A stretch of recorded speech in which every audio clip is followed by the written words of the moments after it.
ஒரு காட்டில் ஒரு பாட்டி தான் பேத்திக்கு 1000 பேரை கொன்றவன் அரை வைத்தியன் அப்படின்ற பழமொழிக்கு அர்த்தம் சொல்லி கொண்டு இருந்தாங்க. அப்போது அங்கே இருந்த மரங்கொத்தி அந்த பழமொழியை மட்டும் கேட்டுது.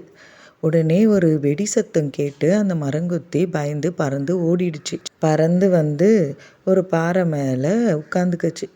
மாலையில் வழக்கமாக கூடுற கூட்டத்துக்கு மரங்கொத்தி முதல்ல வந்துடுச்சு. அப்போது மரங்கொத்தி வழக்கமாக பழமொழி சொல்கிறவங்க தானே அதுக்கான விளக்கத்தையும் சொல்லணும், ஆனால் எனக்கு விளக்கம் தெரியாதே, பழமொழி மட்டும்தானே தெரியும், இப்போ நான் என்ன பண்ணுவேன் அப்படின்னு சொல்லி வருத்தமாக உட்காந்துட்டு இருந்தது. அப்போது அந்த வழியாக காக்கா வந்தது. காக்கா கிட்ட மரங்கொத்தி தன்னோட குறைய சொல்லிட்டு இருந்துச்சு. அப்போது காக்கா, கவலைப்படாத, உன் பழமொழிக்கான அர்த்தத்தை நான் சொல்கிறேன் அப்படின்னு சொல்லிச்சு.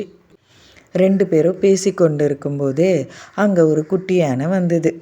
என்ன மரங்கொத்தி, நீ முதல்லையே வந்துட்டியா இங்கே?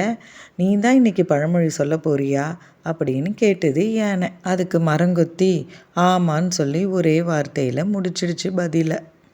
அப்போது வட்டப்பாறைக்கு ஒருத்தராக வர ஆரம்பிச்சிட்டாங்க. எல்லாரும் வந்த உடனே காக்கா, இன்று மரங்கொத்தி தான் உங்களுக்கான பழமொழியை சொல்ல போகுதுன்னு சொல்லுது. மரங்கொத்தி, நான் இன்னைக்கு கேட்ட பழமொழி 1000 பேரை கொன்றவன் அரை வைத்தியன் அப்படின்ற பழமொழியை தான் நான் கேட்டேன். அதுக்கான விளக்கத்தை காக்கா கூறும். இன்றைக்கு மருத்துவ பணியில் இருக்கும் மருத்துவர்களை மனம் புண்படி பேசுவதற்கு இந்த பழமொழி பயன்படுத்துகின்றனர். இன்னும் சிலரோ மருத்துவமனைகளில் நோயால் ஒருவர் இறந்தவுடன் இந்த பழமொழியை கூறுவதும் உண்டு. ஆனால் இதன் பொருளோ வேறு.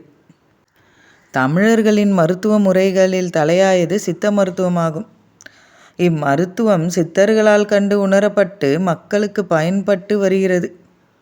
இந்த மருத்துவ முறையில் மூலிகை தாவரங்களை அதிகம் பயன்படுத்துகின்றனர். நோய்க்கு தக்க மூலிகைகளை கொடுத்து நோயை தீர்க்க முயலும் ஒருவன் மூலிகை தாவர வகைகளை அடையாளம் கண்டு கொள்ள தனது வாழ்நாளில் பாதியை செலவிட தயாராக இருக்க வேண்டும்.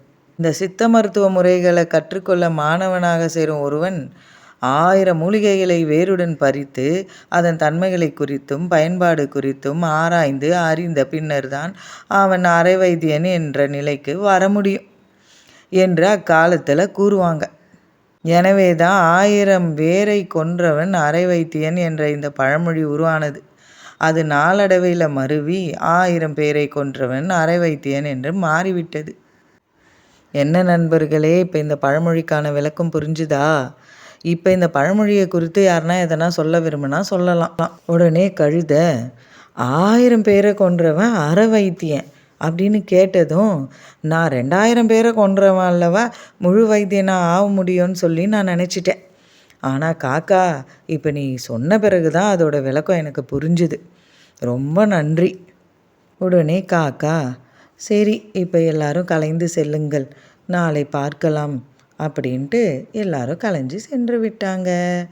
இதுதான் பழமொழிக்கான அர்த்தம்.